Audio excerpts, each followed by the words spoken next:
The dust swirled in angry little eddies as Prudence Jameson staggered beneath the weight of the shackles binding her wrists, the metal cutting into her skin as the auctioneer dragged her forward on the makeshift platform. The summer of 1876 had brought nothing but misfortune since her family's farm had been seized, her parents buried, and her own self captured by men who saw her as nothing more than property to be traded. Next up, a fine young woman. Strong back, educated enough to read, and not bad on the eyes neither, the auctioneer bellowed, his whiskey breath assaulting Prudence's senses as he yanked her chin up. We'll start the bidding at $50. She'll cook, she'll clean, she'll warm your bed, whatever you fancy. Prudence flinched at the leering gazes from the crowd gathered in the dusty trading post of Copper Creek, Colorado Territory. Her once fine blue dress was tattered and stained, her auburn hair matted with days of travel. Beside her sat a wooden crate filled with squealing pigs, their value seemingly on par with hers in this god-forsaken corner of the West. "I ain't payin' more than 40 for a scrawny thing like her," called out a man with tobacco-stained teeth. "That crate of pigs is worth more, 45. Shouted another, a corpulent mine owner whose reputation for cruelty toward his workers was well known. Prudence closed her eyes, willing herself not to cry. She'd shed enough tears since the bank had foreclosed on her family's homestead after her father's death from consumption. Her mother had followed him to the grave mere weeks later, leaving Prudence alone and vulnerable to the predators that circled when word spread of an unprotected young woman with land troubles. $75, came a quiet yet firm voice from the back of the crowd. The auctioneer's eyebrows shot up, and the crowd parted to reveal a tall man leaning against a post.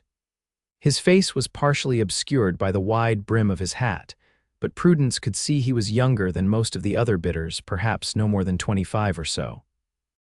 "Well now," the auctioneer grinned, "seems we got ourselves a real gentleman." 75 going once, 100, growled the mine owner, his jowls quivering with indignation. 150, countered the stranger, straightening to reveal his full height. He wore a worn leather vest over a faded blue shirt, trail-dusted jeans, and boots that had seen many miles. A gun belt hung low on his hip, but it was his eyes that caught Prudence's attention, steel gray and unwavering. The crowd murmured. No ordinary cowboy carried that kind of money. 200, sputtered the mine owner, red-faced. The stranger stepped forward, dust swirling around his boots. $500, he said, his voice cutting through the shocked gasps of the onlookers. The auctioneer's eyes widened. 500, for a girl and not even the pigs thrown in. The stranger's hand moved to rest casually on his holstered pistol. "She's the only thing that matters," he stated firmly, his gaze never leaving Prudence's face. "Not the pigs, not your profits, just her." The auctioneer swallowed hard, suddenly sensing the dangerous edge to this mysterious bidder. "Sold," he declared hastily, "to the gentleman for $500. As the stranger approached to claim his property, Prudence fought the urge to shrink back. Was she simply being transferred from one form of bondage to another? He handed over a leather pouch heavy with coins, and the auctioneer hurriedly unlocked Prudence's shackles. She rubbed her raw wrists, wondering what fate awaited her now.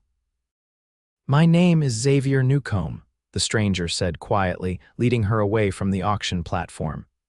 "And despite what just happened, I don't own you. You're free to go wherever you please once we're out of sight of this vermin." Prudence stared at him in disbelief. "Why would you pay such a sum if you don't expect services in return?" Xavier's jaw tightened. "Because no person should be sold beside a crate of pigs, or sold at all, for that matter." He led her to a handsome chestnut gelding tethered outside the trading post. "Can you ride?" Prudence nodded, still wary. "Since I was a child." "Good, we should put some distance between us and this place. Those men might change their minds about letting you go so easily." He helped her mount, then swung up behind her. As they rode away from the trading post, Prudence felt the warmth of his chest against her back, solid and unexpectedly reassuring. They rode in silence until the trading post disappeared behind them, the vast expanse of the Colorado wilderness spreading out before them. Finally, Xavier slowed the horse to a walk. "There's a creek ahead. We can stop there, let you clean up, and figure out what you want to do next," he said, his voice a low rumble close to her ear. "Why did you help me?" Prudence asked, turning slightly to look at his face. Xavier's expression remained impassive, but something flashed in his eyes, a memory, perhaps, or pain long buried. "Let's just say I've seen what happens to people who are treated as property. It's not something I can stand by and watch." When they reached the creek, Xavier dismounted first, then offered his hand to help Prudence down. She took it hesitantly, noting the calluses on his palm, a working man's hands, strong yet careful. "I have some spare clothes in my saddlebag," he said, retrieving a bundle. "They'll be too big, but they're clean. I'll go check our back trail while you wash up. Take your time." Prudence watched him walk away, leading the horse to graze nearby before turning to the inviting water. She removed her filthy dress and waded into the cool creek in her undergarments, sighing as the water washed away days of grime and fear. As she scrubbed, she considered her situation. Xavier Newcomb had spent a small fortune to free her, yet asked nothing in return. It defied everything she'd come to expect from men since her parents' deaths. After washing her hair and cleaning her skin as best she could, Prudence changed into the offered clothes, a soft flannel shirt and canvas trousers that she had to roll up several times. She used a leather thong from the bundle to tie back her damp hair.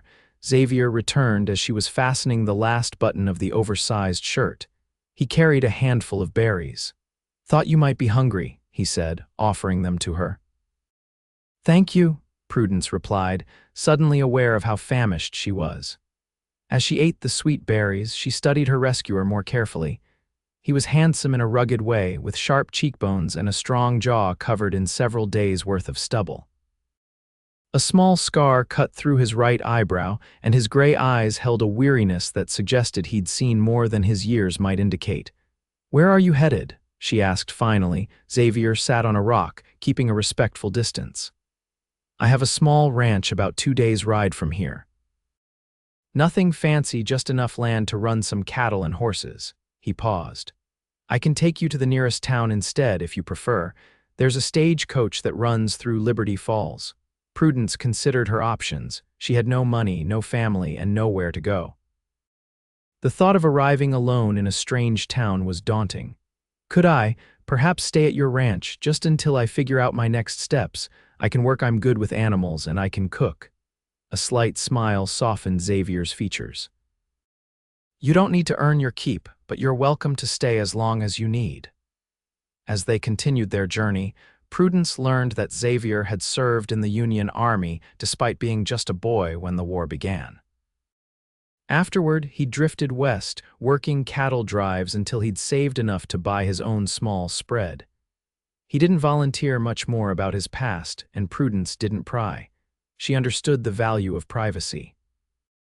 In turn, she told him about her family's farm in Missouri, her father's illness, and the catastrophic debts that had led to her current circumstances. "The bank manager promised to help me keep the farm if I agreed to marry him," she explained bitterly. "When I refused, he foreclosed immediately. I tried to fight it, but a woman alone doesn't stand much chance against men with money and influence." Xavier's expression darkened. "No, they make sure of that." They made camp that night beneath a canopy of stars, with Xavier insisting Prudence take the only bedroll while he sat against a tree, rifle across his lap. Despite her exhaustion, Prudence found sleep elusive, her mind replaying the events that had brought her here, wondering what might have happened if Xavier hadn't appeared at the auction. "You should rest," Xavier said softly, noticing her restlessness. "You're safe now." Prudence turned to look at him, his profile illuminated by moonlight. "Why were you at that trading post today?" Xavier was quiet for so long that Prudence thought he might not answer. "I was tracking someone," he finally said, "a man who sells people for profit. I've been following his operation for months." "You're not just a rancher," Prudence realized. "I was a scout during the war, learned to track. These days I use those skills differently." He shifted, checking the darkness around them. "There are networks of people working to stop human trafficking in the territories. I help when I can." Prudence digested this information, seeing Xavier in a new light. The man running the auction, is he the one you're after? Xavier shook his head. He's small time. I'm after the man who supplies him, a fellow named Hargrove who kidnaps immigrants, freed slaves, women in difficult circumstances, anyone vulnerable, and sells them throughout the territory. And today, were you there for Hargrove or? I was following a lead, Xavier admitted. I didn't expect to find an auction in progress, and I certainly didn't expect to see you. His voice softened. I couldn't leave you there. The following day brought them deeper into the wilderness, the terrain growing more rugged as they traveled. Xavier pointed out landmarks and wildlife, sharing knowledge of the land that spoke of years spent observing and learning its secrets. Despite the circumstances of their meeting, Prudence found herself enjoying his company. He was thoughtful and respectful, never presuming or demanding. By late afternoon, dark clouds had gathered, promising a summer storm. Xavier urged the horse to a faster pace. There's an old line shack about an hour ahead. We can shelter there tonight. The rain began just as they reached the small cabin nestled against a rocky outcropping. Xavier quickly unsaddled and cared for the horse in the adjoining lean-to before joining Prudence inside. The cabin was basic but sound, with a stone fireplace, a rough table with 2 chairs, and a narrow cot. Not exactly luxurious, Xavier said as he built a fire, but it's dry. Prudence busied herself shaking out the bedroll and examining the cabin's meager supplies. After sleeping in a wagon cage for days, this looks like a palace. Once the fire was crackling, Xavier heated water and opened his provisions. They shared a simple meal of jerky, hard bread, and coffee while the storm raged outside, lightning occasionally illuminating the cabin through its single small window. "Tell me about your ranch," Prudence said as they sat by the fire, their wet outer clothes drying on makeshift lines strung near the hearth. Xavier's expression softened. "It's in a valley with good water and decent grazing. The cabin I built needs work, but it's solid. I have about 30 head of cattle, 6 horses, and an ornery mule named Lazarus who refuses to die despite being ancient." "It sounds wonderful," Prudence said, realizing she meant it. After the uncertainty of recent weeks, the idea of somewhere permanent, somewhere safe held powerful appeal. "It's quiet," Xavier admitted. "Sometimes too quiet." He added another log to the fire. "What about you? What would you do if you could do anything?" Prudence considered the question. "I always loved teaching the neighbor children back home. Before everything happened, I'd thought about becoming a school teacher." "You still could," Xavier pointed out. "Perhaps." She smiled sadly. "First, I need to build a new life somehow." The storm continued through the night, the wind howling around the cabin's eaves like restless spirits. With only one cot, Xavier insisted on sleeping on the floor near the fire. Prudence protested, but he was adamant. "I've slept on worse," he assured her. "Far worse." In the small hours of the night, Prudence woke to the sound of Xavier muttering in his sleep, his face contorted as if in pain. Without thinking, she knelt beside him, placing a gentle hand on his shoulder. "Xavier," she whispered, "it's just a dream." His eyes flew open, and for a moment he seemed not to recognize her. Then awareness returned, and he exhaled slowly. "I'm sorry if I disturbed you. The war." She asked quietly. He nodded, sitting up and running a hand through his tousled dark hair. "Among other things." Prudence remained beside him, the fire's dying embers casting a soft glow over them both. "You don't have to carry it all alone, you know." Xavier looked at her then, something vulnerable and questioning in his gaze. "We hardly know each other." "I know you saved me when you had no reason to," Prudence said softly. "I know you're fighting to save others as well. I know you're a good man, Xavier Newcomb." His hand found hers in the dim light, his touch tentative. "You should get some rest," he said, but he didn't move away, neither did Prudence. They sat together in companionable silence until the fire died down to glowing coals, and only then did they return to their separate sleeping places, something unspoken but profound having passed between them. The morning dawned clear and fresh, the world washed clean by the night's storm. They set out early, Xavier estimating they would reach his ranch by nightfall if they maintained a steady pace. As they rode, Prudence found herself increasingly curious about this man who had upended her fate. The person you're tracking, Hargrove, why is it so important to you personally? She asked as they paused to water the horse at a small spring. Xavier's jaw tightened. My younger sister was taken by men like him when she was 16. I was away fighting. By the time I came home and discovered what had happened, the trail was cold. His voice hardened. I've been looking for her ever since. How long ago was that? 11 years now. He remounted and offered Prudence a hand up. Most folks think I should give up, except that she's probably dead. Maybe they're right, but I can't stop. And even if I never find her, I can help make sure it doesn't happen to someone else. Prudence's heart ached for him, for the boy he'd been and the man shaped by that loss. What was her name? Lily, Xavier said softly. Her name was Lily. As the day progressed, the landscape began to change, the terrain opening into a broad valley cradled by distant mountains. By late afternoon, they crested a ridge and Xavier reined in the horse. There it is, he said, pointing to a clearing below where a small cabin stood beside a creek. A corral held several horses and cattle dotted the meadow beyond. Newcomb Ranch, such as it is. Prudence felt an unexpected surge of emotion at the sight. It wasn't grand or impressive, but there was something deeply appealing about its modest simplicity and the evident care that had gone into building it. As they approached, a dog came bounding out to greet them, a rangy black and white border collie who circled the horse with excited barks until Xavier dismounted. This is Scout, Xavier said as he scratched the dog's ears. Best cattle dog in the territory, though that's not saying much since most are worthless. Scout investigated Prudence thoroughly when Xavier helped her down, eventually deciding she was acceptable and allowing her to pat his head. He doesn't usually warm up to strangers so quick, Xavier noted with surprise. I've always had a way with animals, Prudence replied, smiling as the dog leaned against her legs. Xavier showed her around the small ranch, the sturdy barn, the vegetable garden just beginning to produce, the springhouse where he kept milk and butter cool. The cabin itself was simple but clean with 2 rooms, a main living area with a kitchen and fireplace and a small bedroom. You'll take the bedroom, Xavier said firmly. I'll sleep out here by the fire. Prudence started to protest but stopped when she saw the determination in his expression. Thank you, she said instead.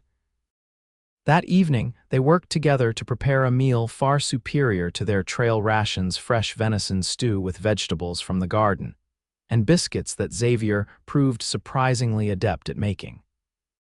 My mother insisted all her children learn to cook, he explained when Prudence commented on his culinary skills. Said a man who couldn't feed himself was no man at all. She sounds like a wise woman. She was, Xavier agreed, a hint of sadness crossing his features. She passed during the war. Fever took her and my father both within a month of each other. I'm sorry, Prudence said softly. It's hard losing family. Xavier nodded, his gaze meeting hers across the table. It is, makes you value what you have left all the more. In the days that followed, they fell into an easy rhythm. Xavier taught Prudence about the daily operations of the ranch, and she proved a quick study, soon helping with everything from feeding livestock to mending fences. She took over most of the cooking, discovering to her delight that the garden offered more variety than Xavier had been utilizing.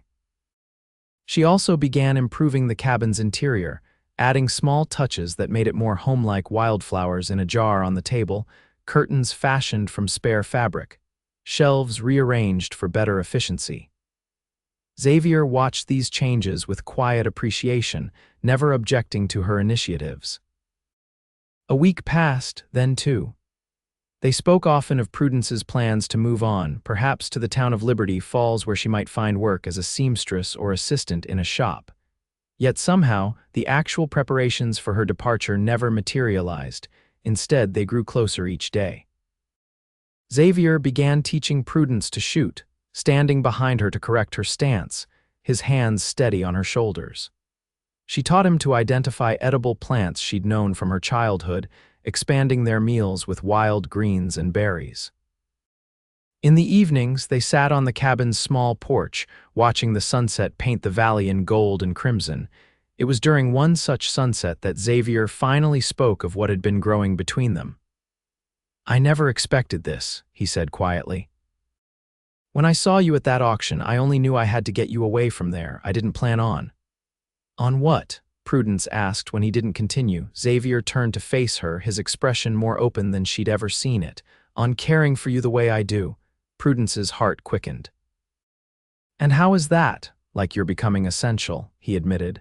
"Like this place wasn't truly a home until you were in it." She reached for his hand, entwining her fingers with his. "I feel the same way." Xavier's other hand came up to cup her cheek, his touch gentle as if she might break. "I don't have much to offer. This ranch, a life that's sometimes hard, and I won't pretend my search for Lily won't always be part of me." "I would never ask you to give up that search," Prudence said. "I admire your loyalty, your refusal to abandon her. There's danger in what I do," he warned. "The men I'm after, they're not the kind to show mercy." Prudence smiled. "I think I've demonstrated I can handle difficult circumstances." Xavier's expression sobered. "What happened to you at that auction, I can't forget it. Men bidding on you like you were no better than livestock. Comparing your worth to a crate of pigs. But you saw me differently," Prudence reminded him. "You said I was the only thing that mattered." "I meant it," Xavier said softly, leaning closer. "You matter, Prudence, more than I thought possible after such a short time." When their lips met, it felt both inevitable and surprising, a culmination of unspoken feelings and the beginning of something new. Xavier's kiss was tender, almost reverent, his hand sliding into her hair as he drew her closer. When they finally parted, both slightly breathless, Prudence rested her forehead against his. "I should tell you I've decided not to go to Liberty Falls." A smile tugged at Xavier's mouth. "Is that so? This valley suits me," she said. "And I've grown rather attached to a certain rancher and his ornery mule." Xavier laughed, the sound unguarded and joyful in a way Prudence had never heard before. "Lazarus will be pleased to hear it. He's developed quite a fondness for the carrots you've been sneaking him." As summer gave way to autumn, their relationship deepened. Xavier taught Prudence more about tracking and self-defense, skills he insisted might save her life someday. She transformed the cabin with small improvements and started a quilt for the coming winter nights. They spoke often of the future, of expanding the ranch, perhaps adding a proper garden and more livestock. They also spoke of Lily, with Prudence encouraging Xavier to share memories of his sister. One evening, she presented him with a small sketch she'd made based on his descriptions, a young girl with Xavier's gray eyes and a mischievous smile. "It's not perfect," she apologized. "I had only your words to go by." Xavier stared at the drawing, emotion tightening his throat. "It's her," he said hoarsely. "It's exactly her." That night he asked Prudence to marry him, offering her a simple silver ring that had belonged to his mother. "I know it's fast," he acknowledged, "but when something feels this right, why wait?" Prudence's answer was unhesitating. "Yes." They were married 2 weeks later in Liberty Falls by a traveling preacher, with only the local storekeeper and his wife as witnesses. It was a simple ceremony, but as they exchanged vows, Prudence felt a certainty she'd never known before. This man, this life, it was where she belonged. Their wedding night was tender and passionate, a discovery of each other that left them both shaken by the depth of their connection.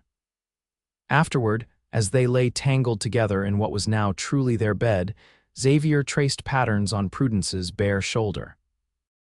"I want you to know," he said quietly, "that I'm going to keep looking for Lily, but I promise you'll never be second to that search. You and any family we might have you come first." Prudence pressed a kiss to his chest, right above his heart. "We'll look together. 4 eyes are better than 2. Winter in the valley proved harsh but beautiful. Snowdrifts piled against the cabin walls, and the creek froze solid enough to walk across. Inside, they kept warm by the fire, planning spring plantings and dreaming of improvements to the ranch. Xavier continued to gather information about Hargrove's operation, corresponding with contacts in various towns and studying maps late into the night. It was during one of the worst blizzards of February that a pounding on their door startled them awake. Xavier reached immediately for his rifle, motioning for Prudence to stay back as he approached the door. "Who's there?" he called over the howling wind. "Please," came a faint female voice. "Help me." Xavier opened the door cautiously, revealing a young woman nearly frozen, her clothes inadequate for the weather. She collapsed forward, and he caught her, carrying her inside where Prudence was already preparing blankets by the fire.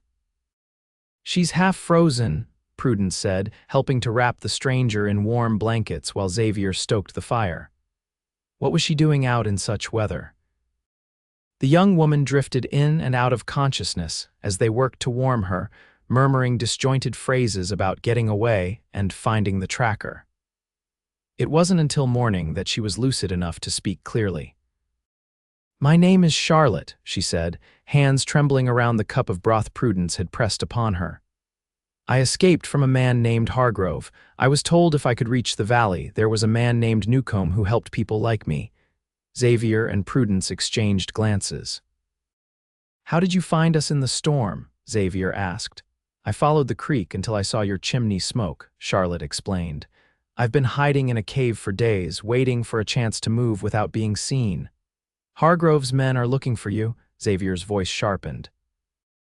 Charlotte nodded, fear evident in her eyes. "I was to be sold at an auction in Denver next week. There are others, 5 women and 2 men still captive at Hargrove's compound." Xavier leaned forward. "Where is this compound?" "About 20 miles east of here. It's disguised as a mining operation." Charlotte's hands shook harder. "I only got away because one of the guards took pity on me. He'll be killed if they discover he helped me." Xavier paced the cabin, mind racing. "This is the closest I've ever been to Hargrove." But a frontal assault would be suicide and the hostages would likely be killed. Prudence watched her husband, recognizing the battle taking place within him. "You need to go to Liberty Falls," she said finally. "Contact your network. This requires more than 1 man." Xavier hesitated. "I don't want to leave you and Charlotte alone." "We'll be fine," Prudence assured him. "The storm's let up and you could make it to town and back in 2 days if you push hard. Those people need help now, Xavier." After further discussion, Xavier reluctantly agreed. He prepared to leave immediately, packing light and arming himself thoroughly. Before departing, he took Prudence aside. "If anyone but me approaches the cabin, get your rifle and hide in the root cellar," he instructed, his expression grave. "The entrance is concealed enough that they shouldn't find you if you're quiet." Prudence nodded, pulling him into a fierce embrace. "Be careful," Xavier kissed her deeply. "I always come back to you, remember that." The 2 days of Xavier's absence were the longest of Prudence's life. She kept busy caring for Charlotte, whose strength returned quickly with proper food and rest. The young woman shared more details about Hargrove's operation, how he transported people across the territories, the network of corrupt officials who looked the other way, the auctions disguised as legitimate business meetings. On the evening of the 2nd day, as Prudence watched anxiously for any sign of Xavier's return, Charlotte suddenly asked, "Are you in love with him?" "Newcomb?" Prudence smiled despite her worry. "He's my husband." Charlotte looked surprised. "The stories I heard. They said he was a lone avenger haunted by his past. No one mentioned a wife." "It's a recent development," Prudence admitted. Then, curious, she asked, "What else do people say about him?" "That he's been disrupting Hargrove's business for years. That he once freed 20 people from a transport wagon without firing a single shot. That he's looking for someone, a sister, I think." Charlotte studied Prudence. "Is it true about his sister?" Prudence nodded. "Her name is Lily. She was taken 11 years ago." Charlotte's expression changed, a sudden tension visible in her posture. "Lily Newcomb," Prudence's heart skipped a beat. "You've heard of her?" "Not exactly," Charlotte said slowly. "But there was a woman at Hargrove's compound older than me, maybe 30 or so. She helped care for new arrivals. She never told us her real name, but once, when she was tending a younger girl who was crying for her brother, she said she understood because she'd been separated from her brother during the war." Prudence hardly dared to hope. "This woman, what did she look like?" "Dark hair with some gray, though she wasn't old. Gray eyes, thin. She had a scar on her cheek." Charlotte hesitated. She was kind despite everything. She's the one who convinced the guard to help me escape.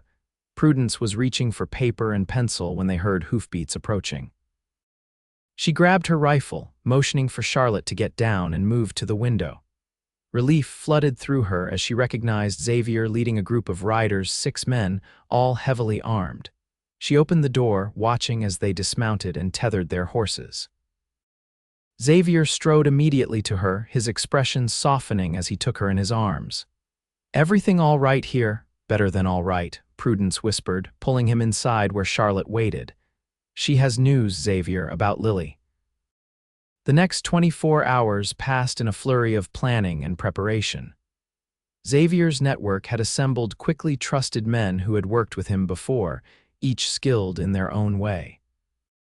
Using Charlotte's knowledge of the compound and its routines, they formulated a strategy to free the captives with minimal bloodshed. Throughout the planning, Xavier remained focused and controlled, but Prudence could see the tension in him, the desperate hope Charlotte's information had ignited. They hadn't told the others about the possibility of Lily being among the captives. It was too personal, too painful to share until they knew for certain. The raid on Hargrove's compound occurred at dawn 3 days later. Prudence, despite Xavier's protests, insisted on coming along to help tend to any injured captives. She waited with the horses at a safe distance, heart in her throat as gunfire erupted briefly, followed by an agonizing silence. When figures finally emerged from the compound, Prudence counted anxiously. 8 captives, just as Charlotte had described, plus Xavier and his men. All appeared to be walking under their own power, though some were supported by others. As they drew closer, Prudence's gaze fixed on a woman walking beside Xavier, thin and careworn, with streaks of gray in her dark hair, but unmistakably sharing her brother's features. Even at a distance, Prudence knew. She slid from her horse, moving forward as Xavier and the woman approached. His expression told her everything, a mixture of disbelief, joy, and lingering sorrow for the years lost. "Prudence," Xavier said, his voice thick with emotion, "this is Lily, my sister." Lily studied Prudence with eyes so like her brother's, the same gray, but harder, more guarded. "Xavier says you're his wife," Prudence nodded. "For nearly 6 months now." A slight smile softened Lily's weathered features. "He says you were the one who kept believing I might be alive, even when he sometimes doubted." "Family doesn't give up on family," Prudence said simply. Lily's reserve cracked then, and she reached for Prudence's hand. "Thank you for keeping that faith, for both of us." The journey back to the ranch was slow due to the condition of some of the rescued captives. Hargrove himself had escaped during the raid, but his operation had been dismantled, his compound burned, and his captives freed. It was a significant victory, though Xavier vowed to continue hunting the man until justice was served. When they finally reached the cabin, Prudence watched as Lily surveyed the small ranch, taking in the home her brother had built in her absence. "It's peaceful here," Lily said quietly. "I'd almost forgotten what peace feels like." "It's your home too," Xavier told her. "For as long as you want it to be."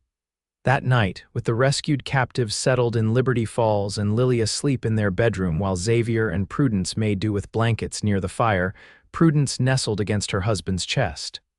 "What happens now?" she asked softly. Xavier's arms tightened around her. "Hargrove is still out there, and there are others like him. But Lily is home," Prudence pointed out. "The thing you've been searching for all these years, you found it." Xavier was quiet for a moment, his hand stroking Prudence's hair. "I found more than that," he finally said. "I found you, so you'll stay, focus on the ranch, on building our life here." "I'll never entirely abandon the fight," Xavier admitted. "But yes, my priorities have shifted." His hand moved to rest against her stomach. "Especially now that our family is growing." Prudence caught her breath, covering his hand with hers. "How did you know?" "I was waiting for the right moment to tell you." Xavier smiled against her hair. "You've been avoiding coffee and turning green at the smell of bacon." "I may be a man, but I'm not entirely unobservant." Prudence laughed softly, turning in his arms to kiss him. "I should have known better than to try hiding anything from a tracker." As spring returned to the valley, bringing new life to the land, changes came to Newcomb Ranch as well. Lily, gradually healing from her years of captivity, revealed a talent for horsemanship that surpassed even Xavier's. She began training their small herd of horses, eventually drawing interest from neighboring ranches willing to pay for her expertise. Prudence's pregnancy progressed steadily, her body changing as their child grew within her. She started a school in the front room of the cabin, teaching the children from nearby homesteads who had previously gone without education. Her reputation as a fair and skilled teacher spread, bringing more families to their remote valley. Xavier divided his time between expanding the ranch and maintaining his network of contacts who continued the fight against human trafficking in the territories. Hargrove remained elusive, but reports suggested his operation had been crippled by the loss of his main compound and many of his men. When autumn painted the valley in gold and crimson once more, Prudence gave birth to a daughter they named Rose Lily Newcomb, a new life born from love that had blossomed in the most unlikely of circumstances. As Xavier cradled his daughter while sitting beside Prudence's bed, Lily watching with tears in her eyes, he marveled at how much his life had changed in a single year. From the moment he had spotted Prudence at that auction, standing proud despite her chains beside a crate of squealing pigs, he had known only that he had to save her. He could never have imagined that in saving her, he would also be saving himself. "She has your eyes," Prudence said softly, reaching to touch their daughter's tiny hand. "And your spirit, I suspect," Xavier replied. "Heaven help us all." Prudence smiled, remembering the words that had changed her fate that day at the trading post. "She's the only thing that matters," she quoted gently. Xavier leaned down to kiss her forehead. "Not the only thing anymore," he corrected, "but certainly where it all began." Outside their window, the sun set on another day in the valley they now all called home, a place built not just of timber and nails, but of second chances and newfound hope, of family lost and found again, and of love that had proven stronger than the chains that had once bound them.